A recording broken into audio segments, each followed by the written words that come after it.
पत्रकारांना धक्काबुक्की करण्याचं कारण काय? तुमच्या आदेशावरून झालं?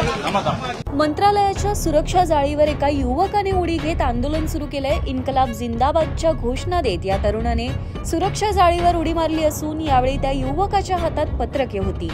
महसूल विभागात 7/12 नावावर होत नाही अशी पत्रकं या तरुणाने छापली होती। ती पत्रकं उडवत या तरुणाने मंत्रालयात आंदोलन सुरू केलंय। पोलिसांनी तातडीने प्रसंगावधान राखत संरक्षण जाळीवर उडी मारत तरुणाला या जाळ्यांमधून सुखरूपपणे बाहेर काढलंय। पोलिसांनी त्याला ताब्यात घेतलं असून घटनेनंतर पोलिसांचा मोठा फौजफाटा घटनास्थळी दाखल झालाय। 7/12 वर नाव येत नाही अशी तक्रार घेऊन हा तरुण मंत्रालयात महसूल विभागाच्या कार्यालयात आला होता। त्यानंतर या तरुणाने पत्रकं भिरकावत संरक्षण जाळीवर उडी मारली। तरुणाने इन्कलाब जिंदाबाद असे नारे देखील दिले।